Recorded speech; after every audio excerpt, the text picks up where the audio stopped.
Generations के बारे में पढ़ेंगे, कंप्यूटर की पीढ़ियों के बारे में। तुम कहोगे भैया हमने अपनी पीढ़ी तो सुनी थी, दादा पर दादा, दादी पर दादी है, पर दादा पर दादी, अब ये क्या है भैया, कंप्यूटर की भी पीढ़ियां होती हैं? हाँ जी, हाँ जी, बिल्कुल होती हैं, कंप्यूटर की भी पीढ़ियां होती हैं। डीपीएसपी से क्वेश्चन आया था, बन पाया था, ये बताओ पहले, आया था वो बात तो ठीक है, क्लास में से कंटेंट में से बन गया था, क्लास में से क्वेश्चन आए थे ना, कर पाए थे? याद आई थी मेरी पेपर की, मैम ने कहा था बेटा क्लास में से ही आएंगे। मुझे पता है स्टेटमेंट बेस्ड आया था जिसमें उसमें ये पूछा गया था कि नॉन जस्टिसेबल या जस्टिसेबल है। कल एग्जाम है, बहुत बढ़िया, all the best, all the best. चलो देखो, सबसे पहली बात अगर हम बात करेंगे आज कंप्यूटर के जनरेशंस के बारे में बात करेंगे।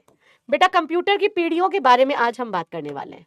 हम लोग की तो पीढ़ियां, चलो हम लोग रोज ही बात करते हैं, दादा दादी, दादा पर दादी, बट आज हम कुछ करेंगे कुछ अलग बात, राइट? दैट इज हम लोग करने वाले हैं कंप्यूटर के जनरेशंस के बेसिस पे करने वाले हैं बात, कंप्यूटर की पीढ़ी पे करने वाले हैं बात। जनरेशंस को हिंदी में बोलते हैं पीढ़ी। पहली बात, इस बात को याद रखना, इस बात को याद रखना बेटा, सबसे पहली बात करेंगे तो कंप्यूटर की अभी तक टोटल में कितनी पीढ़ियां आ चुकी हैं? कुल में 5 पीढ़ियां आ चुकी हैं, 5 जनरेशन आ चुके हैं। कितनी पीढ़ियां आ चुकी है? 5 जनरेशन आ चुके हैं, ठीक है? इसीलिए कभी भी मोबाइल यूज करते हो, है ना, उसमें आता है, लिख के आता है,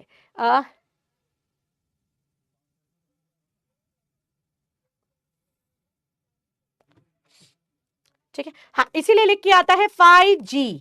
जी का मतलब क्या हो गया? 5th जनरेशन, है ना? पहले 4G हुआ करता था, अब क्या है? 5G, 5th generation. अभी हम कौन सी पीढ़ी में चल रहे हैं? अभी हम लोग 5वीं पीढ़ी में चल रहे हैं। हम लोग कौन सी पीढ़ी में चल रहे हैं अभी के टाइम पे? बेटा हम लोग कंप्यूटर की 5वीं पीढ़ी में चल रहे हैं। मैम इस पीढ़ी में से क्वेश्चन आते कैसे हैं? देखो सबसे पहली बात, मैं तो आपको पूरी पीढ़ियां पढ़ाऊंगी डिटेल में कि पहले कंप्यूटर कैसे हुआ करते थे, अब कैसे होते हैं, फर्क तो मैं आपको दिखाऊंगी भी और समझाऊंगी भी। लेकिन इस टॉपिक से जो क्वेश्चन आता है, बेसिकली जो क्वेश्चन आते हैं, इंपॉर्टेंट क्वेश्चन जो इस टॉपिक से बनता है, वो क्वेश्चन आपको क्या बनता है? आपको कोई भी जनरेशन दे दी जाएगी, ठीक है, जनरेशन दे दी जाएगी, पीढ़ी दे दी जाएगी, और इसमें से ये पूछा जाएगा कि इसमें किस चीज का यूज किया गया था, किस चीज का प्रयोग किया गया था, ठीक है? तो ये टेक्नोलॉजी के बेसिस पे सवाल पूछा जाता है, टेक्नोलॉजी के बेसिस पे सवाल पूछा जाता है। ओके, नाउ सबसे पहली बात ये है, एक एक करके जो एकदम क्रिस्प कंटेंट है पहले उसको समझो। सबसे पहली जनरेशन में जो कंप्यूटर हुआ करते थे वो बहुत बिग इन साइज होते थे, बहुत बड़े बड़े कंप्यूटर होते थे। वो इतनी ज्यादा हीट देते थे कि उनको एक रूम बराबर स्पेस की जरूरत होती थी, लेकिन उनकी स्पीड उतनी कंपैरेटिवली तेज भी नहीं होती थी। कंप्यूटर काम तेज करेगा लेकिन उतनी स्पीड तेज नहीं होती थी। फिर जब हम आए सेकेंड जनरेशन में, दूसरी पीढ़ी में, तो हमारे कंप्यूटर का आकार छोटा होने लगा और वो हीट भी कम देने लग गए और उनकी एफिशिएंसी, योग्यता, उनके कार्य करने की क्षमता और अच्छी बढ़ गई है। फिर उसके बाद हम थर्ड पीढ़ी में आए तो हमारे कंप्यूटर का साइज और छोटा हो गया, हीट कम देने लग गया, साथ ही साथ में वो मैनेजेबल होने लगा, हम आराम से उसको एक तरीके से रखने लग गए, बहुत ज्यादा स्पेस हमारा लेता नहीं था और एफिशिएंसी, उसकी योग्यता और बढ़ गई। फिर हम फोर्थ जनरेशन में आए, चौथी पीढ़ी में, तो हमारा कंप्यूटर और अच्छा हो गया, एफिशिएंसी के साइज के रूप में इसका जो कार्य होने लगा, कार्य और अच्छा होने लगा, हीट कम देने लगा। साथ ही साथ में अगर हम बात करेंगे, साथ ही साथ में अगर बात करेंगे तो इसमें हीट के साथ साथ इसकी स्पेस भी कम लेने लगा। और फिफ्थ जनरेशन तो आजकल बहुत ही छोटे कंप्यूटर्स आने लगे। लेकिन अगर मैं आपसे बात करूंगी इनकी टेक्नोलॉजी के बेसिस पे, जिससे कि आपका क्वेश्चन आता है कि पहली टेक्नोलॉजी में कैसे कंप्यूटर बना हुआ करते थे। जो सबसे पहले कंप्यूटर हुआ करते थे, सबसे पहले जो कंप्यूटर हुआ करते थे वो बने होते थे वैक्यूम ट्यूब से बने होते थे। 18,000 करीब वैक्यूम ट्यूब्स लगाए जाते थे। वैक्यूम ट्यूब्स का प्रयोग करके पहले जनरेशन के कंप्यूटर को बनाया गया। लेकिन जब इतने बड़े कंप्यूटर होने लग गए, हमने मॉडिफाई करके उसका साइज छोटा किया, वैक्यूम ट्यूब्स को हटा के, ठीक है, वैक्यूम ट्यूब्स को हटा के रिप्लेस करके हम लोग ने ट्रांजिस्टर्स का यूज किया। किसका यूज किया? ट्रांजिस्टर्स का यूज किया। फिर उसके बाद जब और सिस्टम हमारे छोटे होने लग गए, हमारी टेक्नोलॉजी और एडवांस होने लग गई, हमने इसमें इंटीग्रेटेड सर्किट, आईसी का यूज किया। किस चीज का यूज किया? इंटीग्रेटेड सर्किट्स का यूज किया, आईसी का यूज किया। और ये आईसी किस चीज के बने होते थे? ये आईसी सिलिकॉन के बने होते थे। ये आईसी किस चीज के बने होते थे? ये आईसी सिलिकॉन के बने होते थे।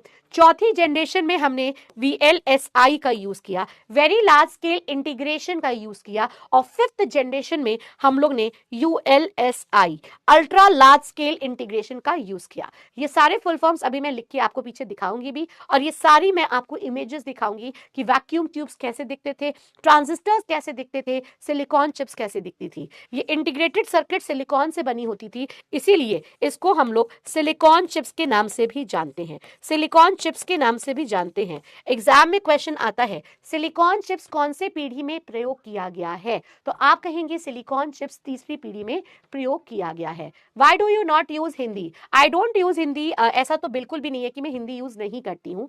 वैक्यूम ट्यूब को हम बेटा वैक्यूम ट्यूब ही बोलते हैं हिंदी में, उसको हम पाइप नहीं बोलते हैं। ट्रांजिस्टर को ट्रांजिस्टर ही बोलते हैं। आईसी को हिंदी में आईसी ही बोला जाता है, ठीक है, उसे एकत्रित सर्किट नहीं बोला जाता है, इंटीग्रेटेड सर्किट नहीं बोला जाता है। This is what I have already told in the last class कि कंप्यूटर में कुछ ऐसे शब्द नहीं, काफी ऐसे शब्द ऐसे हैं जो हिंदी एवं इंग्लिश में दोनों सेम होते हैं, ठीक है। बाकी पहली पीढ़ी, दूसरी पीढ़ी, तीसरी पीढ़ी ये हिंदी में होता है, तो मैं हिंदी में बोल रही हूं, ठीक है। टॉपिक है generation of the computer, computer की पीढ़ियां। बेटा उसको सुपर बोल लो या यूएलएसआई बोल लो, अल्ट्रा बोल लो, बात वही है। अल्ट्रा मीन सुपर, यूएलएसआई कहा जाता है, ठीक है। एग्जाम में ऑप्शन में यूएलएसआई ही दिया जाता है, अल्ट्रा लार्ज स्केल इंटीग्रेशन। बेटा कंप्यूटर को हिंदी में कंप्यूटर ही बोलते, वैसे बोलने को तो संगणक बोलते हैं, लेकिन कितने लोग बोलते हैं संगणक, ठीक है। Got it Rohit? उड़ीसा का कब होगा एग्जाम? उड़ीसा का कब होगा एग्जाम? मैं समझी नहीं बात आपकी। क्लियर?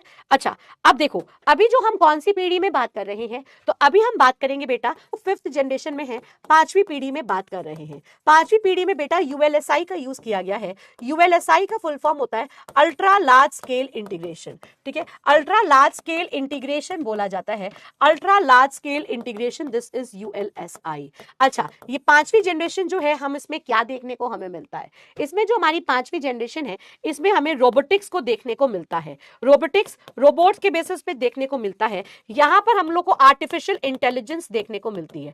अब artificial intelligence AI, AI Hindi में भी एआई ही कहा जाता है। आर्टिफिशियल इंटेलिजेंस हमें देखने को मिलती है, रोबोटिक्स फीचर्स को देखने को मिलता है यहां पे, ठीक है। यहां पर अगर हम बात करेंगे तो यहां पर बेटा याद रखना, यहां पर हमें ह्यूमन का इंटरवेंशन कम दिखता है, मनुष्य का हस्तक्षेप कम दिखता है, ठीक है। जैसे मैं आपको इसका उदाहरण देती हूं, एग्जाम्पल अगर मैं दूं, इसका उदाहरण देती हूं, ठीक है। इसका मैं अगर आपको उदाहरण दूं, जैसे आपका वॉइस सिंथेसाइजर है, ठीक है, फेस रिकॉग्निशन है। अब अपने टाइम पे देखो, अपने टाइम पे क्या है, आप अपना मोबाइल उठाओ, अपने मोबाइल को हंसता हुआ अपना मुखड़ा दिखाओ, आपका मोबाइल खुल जाता है ना। आप अपने मोबाइल में वॉइस, आपकी स्पीच बोल सकते हो, वो सारी चीजें आपको बोलते हुए ही आपकी सारी चीजें सर्च कर देगा, है ना। अगर हम देखेंगे तो स्पीच सिंथेसाइजर, वॉइस रिकॉग्निशन, आवाज पहचान जाते हैं, रोबोटिक्स है ये क्या है? रोबोटिक्स है। मोबाइल का लॉक आपका फेस देख के खोल रहा है, थंबप्रिंट है ना, उंगली लगाओ, अंगूठा लगाओ, मोबाइल खुल जाता है, हाँ या ना, यस और नो।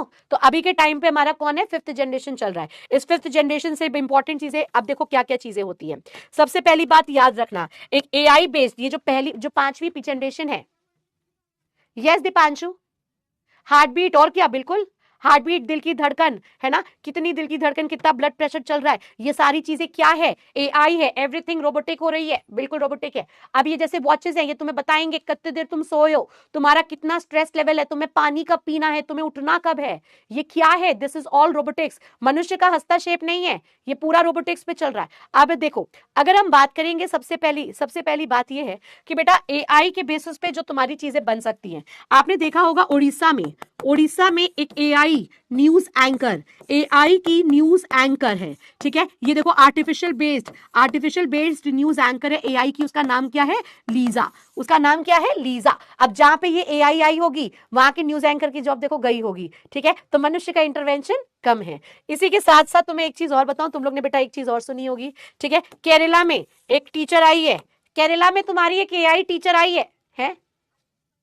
केरला में एक एआई टीचर आ गई है, आर्टिफिशियल इंटेलिजेंस टीचर आ गई है?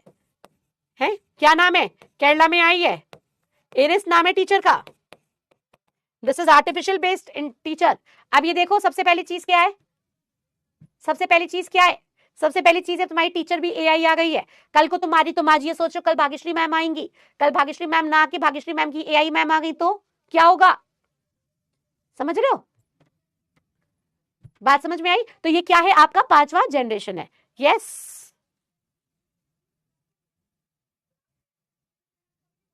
समझ में आई? कोई दिक्कत तो नहीं? कितने खुश हो गए हैं, देखो कितनी खुशी मिल गई है इन लोग को कि नई मैम आएंगी, एआई मैम आएंगी, है समझ में आया ये कौन सा जनरेशन है, कौन सी पीढ़ी में हो? हाँ टीचर भी आने लग गई है, आई क्यों, केरला में कब की आ चुकी है, इनिस नाम है।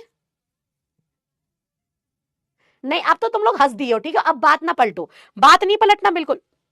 अब देखो मैंने क्या किया है, ठीक है ना, अगर हम बात करेंगे बेटा, तो अगर हम बात करेंगे तो सबसे पहले चीज ये है कि मैंने तुम्हारे सामने सबसे पहले 5 जनरेशन के नाम लिख दिए हैं। साथ ही साथ में देखो मैंने आप लोग के लिए एक एक इमेज भी लगा रखी है, जहां आप लोग को सारी चीजें समझ में आती चलेगी, ठीक है ना। सबसे पहली बात यह है कि पहली जनरेशन में वैक्यूम ट्यूब्स का यूज हुआ करता था। वैक्यूम ट्यूब्स कैसे दिखते थे, सिलेंडर शेप में दिखते थे, सिलेंडर शेप में वैक्यूम ट्यूब्स का यूज किया जाता था। साथ ही साथ में सेकेंड जनरेशन में ट्रांजिस्टर का यूज किया गया, ये होते थे ट्रांजिस्टर। पहले जनरेशन के कंप्यूटर इतने बड़े होते थे, पूरा रूम का स्पेस लेते थे, सिस्टम छोटा हुआ, अब फिर और छोटा हुआ।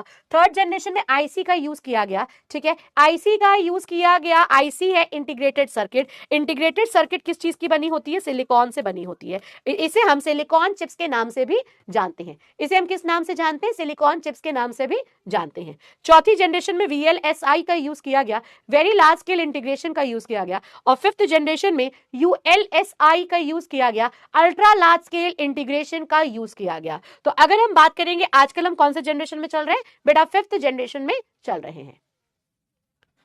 क्लियर है? ओके नाउ सबसे पहली बात, अब देखो अब ये बात होती है कि कंप्यूटर आया कहां से, एक एक चीज को समझो, एक एक चीज को समझना, ठीक है। जीवन तो बेटा बहुत खुश है, जीवन कह रहा है मैम हमें एआई वाली टीचर ला दो, है बहुत बढ़िया। तो अगर हम बात करेंगे ऑब्वियसली हर्ष, ऑब्वियसली बिल्कुल सही बात है। चलो अब बच्चे मेरी बात सुनो, सबसे पहले ये समझो कंप्यूटर आया कैसे। पहले चलता था अबैकस। अबैकस जानते हो, एक ऐसा होता था, लकड़ी का पट्टा होता था, लकड़ी के पट्टे में ऐसे वायर होते थे और बीच में गोलियां होती थी रंग बिरंगी, इसको घुमा घुमा के काउंटिंग की जाती थी। पहले हुआ करता था अबैकस, अबैकस को यूज किया जाता था। लेकिन इसके बाद एक आया जिसे हम कहते हैं पास्कल कंप्यूटर। पास्कल कंप्यूटर अगर बात किया जाएगा तो पास्कल कंप्यूटर क्या होता था, ये पहला मैकेनिकल कैलकुलेटर आया। ये एक फ्रेंच साइंटिस्ट थे, मैथमेटिशियन थे, ब्लेज पास्कल। ब्लेज पास्कल ने पहला मैकेनिकल कैलकुलेटर बनाया और उनके ही नाम पे रखा गया पास्कल कंप्यूटर। इसमें जो डिजिट हुआ करते थे तो 0 से 9 तक हुआ करते थे। इसमें जैसे खांचे होते थे, तुम जितना आगे खांचा बढ़ाओगे उसमें से जितना घटाना होगा उतना पीछे घटाओगे, जितने खांचे बचेंगे वो तुम्हारा उत्तर होगा। तो ये खांचों पे चलता था, इंटरलॉकिंग गियर पे चलता था, गियर के बेसिस पे चलता था। और ये जो मशीन होती थी ये केवल आपका जोड़ कर सकती थी, घटा सकती थी। जोड़ना और घटाना, जैसे 4 है तो 4 खांचे आगे करो, उसमें 3 जोड़ा तो 3 खांचे और करो, 7 आया। अब 7 में से 2 माइनस करना है तो 2 खांचे पीछे करो, तो कितना आया, 5 आया। तो अगर हम बात करेंगे तो ये क्या होता था, ये खांचों पे चलता था। तो पहले हुआ करता था अबैकस, और अबैकस के बाद एक आया पास्कल कंप्यूटर। ब्लेज पास्कल के द्वारा इसको बनाया गया था। मैं आपको इसका चित्र भी दिखाती हूं जिससे आप लोगों को सब कुछ समझ में आता चले। ये होता है अबैकस। इसमें क्या होता है, इसमें बीट्स को आगे पीछे करके जोड़ना घटाना हम करते थे। लेकिन इसके बाद क्या हुआ, इसके बाद आया आपका ये खांचे वाला, ये देख रहे हो गियर, ये खांचे हुआ करते थे, ये एक दूसरे से आगे देखो खांचे होते थे, तुम आगे बढ़ाओ पीछे घटाओ। ये पास्कल कैलकुलेटर हुआ करता था, ब्लेज पास्कल के द्वारा बनाया गया था। इससे सिर्फ तुम जोड़ और घटा सकते थे गियर्स के माध्यम से। क्या बात समझ में आई बेटा, समझ में आ रहा है, समझ में आ रहा है सभी बच्चों को? यस बेटा, ये 0 से 9 तक ही होते थे जूली, 0 से लेकर 9 तक। बेटा जीवन, मैं इतने पुराने टाइम की नहीं हूं, ठीक है, मैं इतने पुराने टाइम की नहीं हूं बेटा, ठीक है ना। सबसे पहली बात अगर हम बात करेंगे, सबसे पहली बात अगर देखेंगे तो फिर इसके बाद एक आया एनालिटिकल इंजन। एक एक चीजों को समझेंगे। जो एनालिटिकल इंजन आया ये 1801 के टाइम पे आया जोसेफ मैरी के द्वारा। और इनको पता है, ये जो ऑटोमेटेड जो वीविंग लूम होती है, वीविंग लूम होती है ना, ये वीविंग लूम के इनके दिमाग में एक आइडिया आया। साथ ही साथ में एक आया 1880 के टाइम पर, ठीक है। 1880 के टाइम पे बेटा हरमन हॉलिथ टैबुलेटिंग मशीन आई। एक मशीन का नाम है, इसमें क्या होता था, इसमें बहुत सारी मशीनों को एक साथ क्या किया गया, बहुत सारी मशीनों को इसको एक तरीके से बनाया गया। ये जो मशीन थी ना हरमन, ये हरमन मशीन को ये बनाया गया था सेट ऑफ मशीन से, मतलब एक मशीन के समूह से बनाया गया। और इसका काम ये था, यूएस में जनगणना होनी थी, ठीक है। यूएस में जनगणना होनी थी, उस यूएस की जनगणना के लिए हरमन हॉलिडेट टैबलेटिंग मशीन बनाई गई। इसका काम यह था कि डेटा को कलेक्ट करती थी, काउंट करती थी, कलेक्ट करती थी, जल्दी जल्दी डेटा को इकट्ठा कर लेती थी। फिर आप कहोगे मैम मनुष्य नहीं कर सकता था, बेटा मनुष्य जरूर कर सकता था, लेकिन मनुष्य से जल्दी काम करती थी। फिर आया एनियाक। एनियाक इंपॉर्टेंट है, जो चीजें इंपॉर्टेंट होगी उसको मैं टिक करती चलूंगी, उसको ध्यान से सुनना। एनियाक का फुल फॉर्म एग्जाम में पूछा जाता है। एनियाक का फुल फॉर्म होता है electronic numerical integrator and computer. ये सबसे पहला डिजिटल कंप्यूटर है। क्वेश्चन ये आता है कि सबसे पहला डिजिटल कंप्यूटर कौन सा? एनियाक है। ये किसके द्वारा बनाया गया ये पूछा जाता है, तो आप कहेंगे जॉन मार्कले और जे प्रेस्पर एकर्ट। जॉन मैकले और प्रेस्पर एकर्ट के द्वारा एनियाक बना है। ये सबसे पहला डिजिटल कंप्यूटर है। तो अगर आपसे ये पूछा जाएगा सबसे पहला डिजिटल कंप्यूटर कौन सा है, तो आप कहेंगे दैट इज एनियाक। ठीक। अच्छा, एक आया यूनिवैक। यूनिवैक भी इंपॉर्टेंट है। यूनिवैक का फुल फॉर्म आता है जिसे हम कहते हैं बेटा यूनिवर्सल, है ना। नाउ यूनिवर्सल ऑटोमेटिक कंप्यूटर, इसको इंट्रोड्यूस किया गया था 1951 में। इसे इंट्रोड्यूस किया गया था 1951 में। ये पहला हमारा कमर्शियल अवेलेबल कंप्यूटर था। यस। नाउ सबसे पहली बात ये है, ठीक है, या नाम तो कितना भी रट लो, बोलना ना आए बेटा रटना नहीं है, इसको समझना है। और जहां पे ये चीजें जो डेट है फुल फॉर्म है, ये तो तुमने रटनी ही पड़ेगी क्योंकि ये तो फुल फॉर्म होता है। ठीक है। अच्छा, कमर्शियल कंप्यूटर का मतलब क्या होता है? कमर्शियल का मतलब होता है जहां पे उद्देश्य प्रॉफिट से रिलेटेड होता है। ठीक है, जहां पे उद्देश्य किससे रिलेटेड होता है? मुनाफे से रिलेटेड होता है। जहां पे हम ऐसा कोई काम करते हैं जहां हमारा उद्देश्य मुनाफे कमाने का होता है, उसको हम बोलते हैं कमर्शियल। क्या मेरी बात यहां तक क्लियर है? ये बताओ। अबैकस समझ में आया? अबैकस क्या होता है? उसके बाद जो हम लोग ने गियर वाली मशीन देखी, ठीक है, पास्कल कंप्यूटर आई मीन, वो समझ आया। उसके बाद एनियाक क्या था? Digital computer. UNIVAC commercial computer. चार चीज समझ में आई? यहां तक कोई दिक्कत?